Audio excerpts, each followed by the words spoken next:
บดเลยเนาะทางใน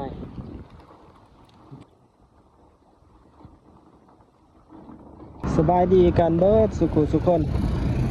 ตอนนี้เราอยู่ที่ถนนไกรสอนพรหมวิหารเนาะเขตบ้านพระขาวทุกคน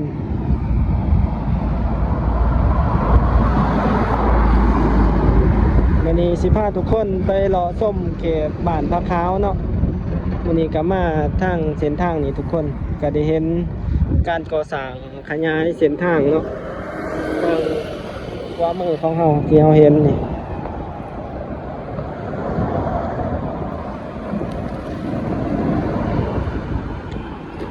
ี่ก็เป็นเส้นทางลัดเข้าสู่ตัวเมือง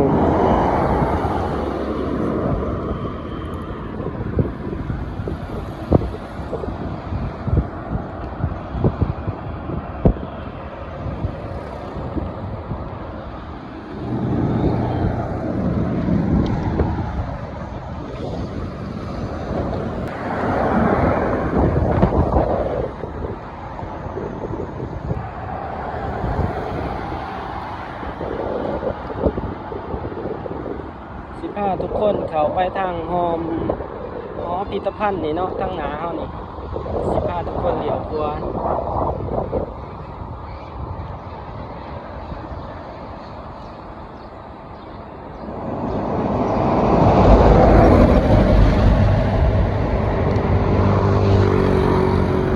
เดี๋ยวตัวมาทางหอพิพิธภัณฑ์แห่งศาสตร์เนาะทุกคน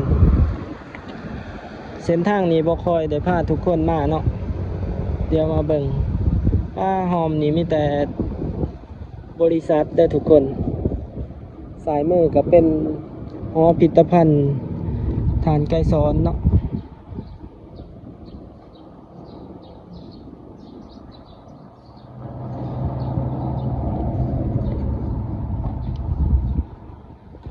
มีแต่บริษัทเลยในเขตศูนย์ความงาม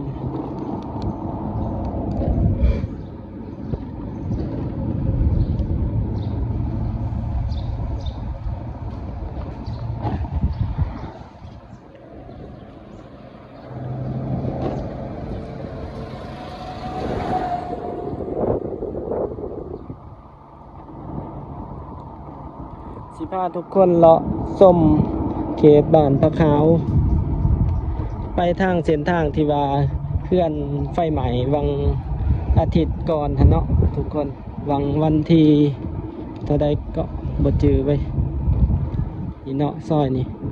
บ่ได้พาทุกคนมาหลายเดือนเติบ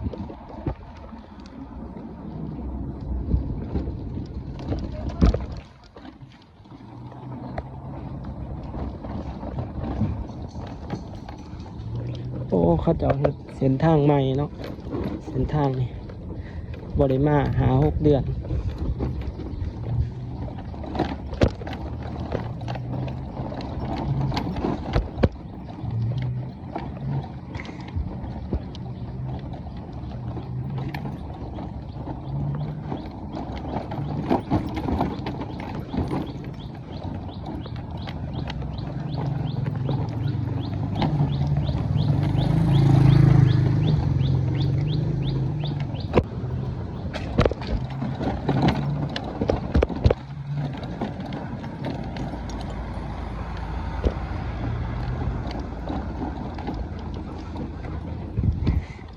เขาจะเฮ็ดทางใหม่เนาะ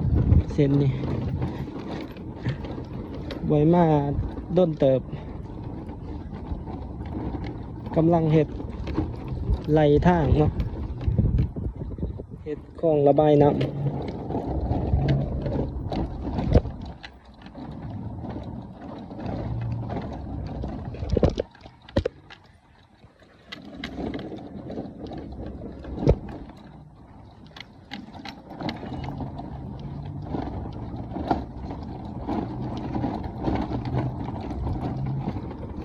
โอ้ขอให้แล้วก่อนยามฝนเนาะถ้าบ่แล้วก่อนยามฝนนี่ถือว่ายากเลยได้แถวนี้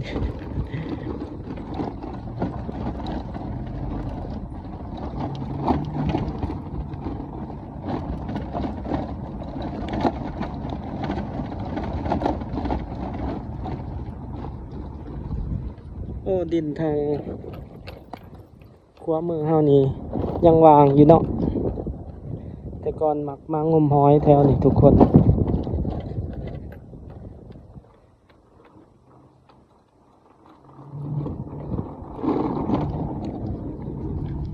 เป็นอีกเส้นทางหนึ่งเนาะที่ขนานกับ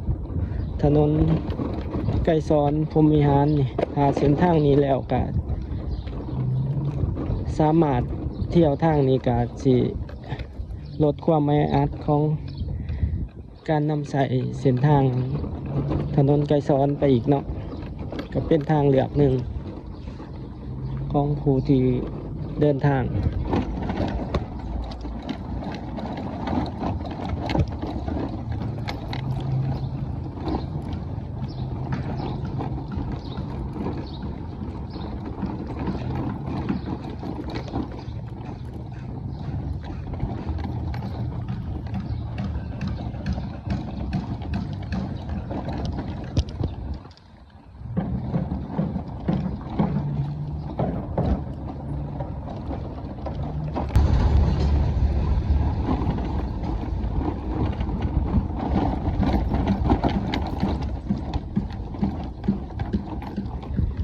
เป็นเล็กที่เขาเจ้าจะเทไปตรงเนาะเป็นทางไปตรงเสริมเหล็ก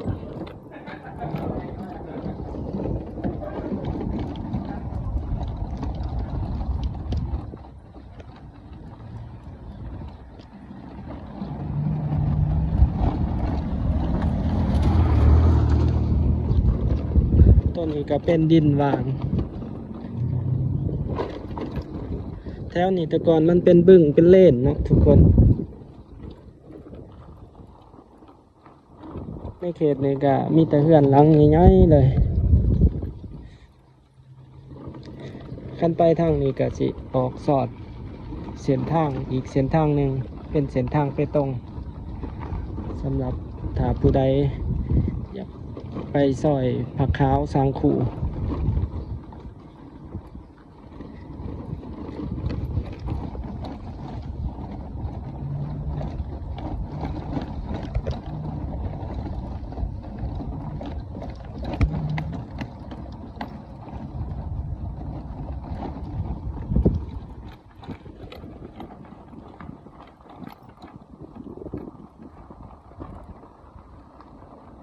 อันนอกทุกคนทางหน้าเฮาที่เป็นตึกสูงๆเนาะเป็นอาร์ตเมนจะเป็นตึกที่ว่าอยู่ข้างกับเพื่อนที่ว่าไฟไหม้วังทิศก่อนเนาะ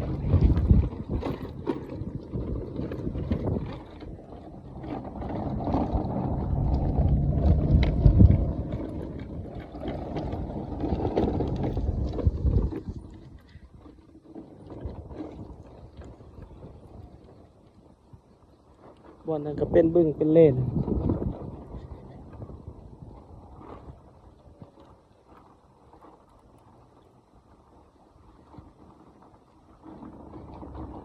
นี่เนาะเขตนี้ก็สิมีห้องแถวส่วนใหญ่สิเป็นเพื่อนคนในเขต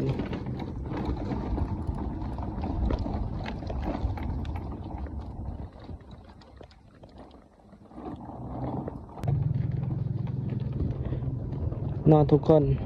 ทางหน้าด่านขวามือเฮาสิเป็นเพื่อนที่ว่าไฟไหม้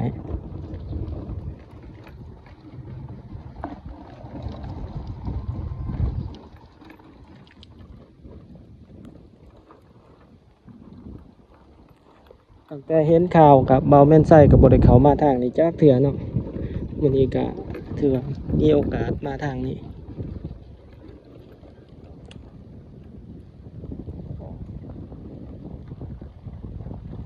เบิดเลยเนาะทางในโอเคดี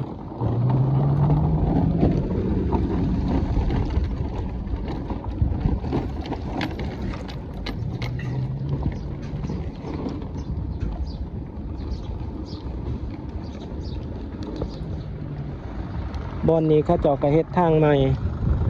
ออกไปสอดถนนไกรสอน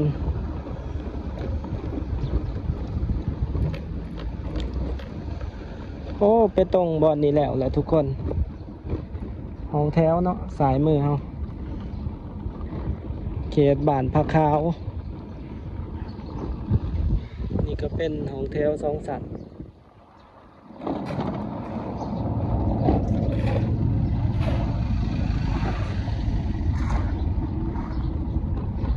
สายมือเฮาก็เป็นวัดผักขาวบ้านผักขาวเนาะ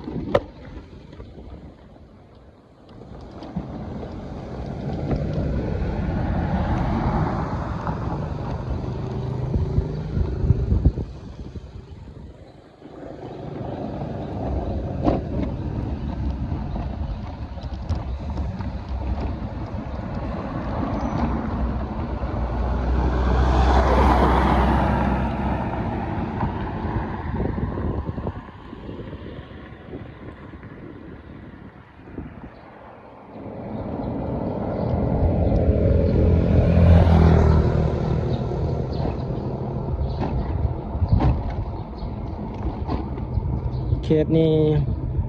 ห้องแถวหลายทุกคนเส้นทางนี้ก็น่าจะไปสอดเส้นทางดงโดกเนาะ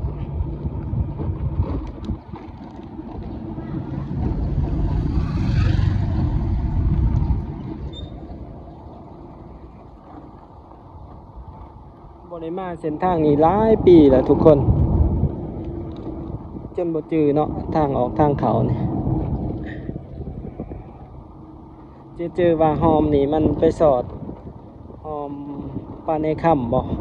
ขวามือนี่เนาะออก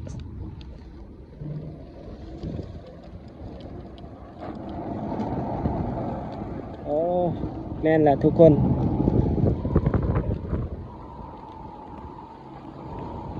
หอมนี่จะไปสอดทางออกทางหารอาหารปลาในค่ำเนาะสอดถนนไกลสอนนี่ยังอยู่ในเขตบ้านผักขาวได้ทุกคน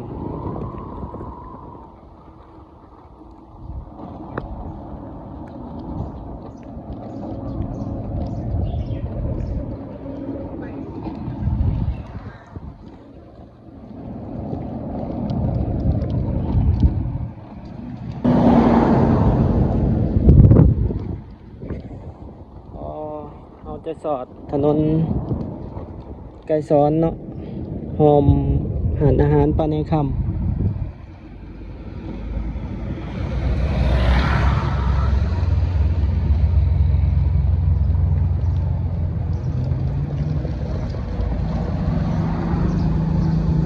นี่เนาะ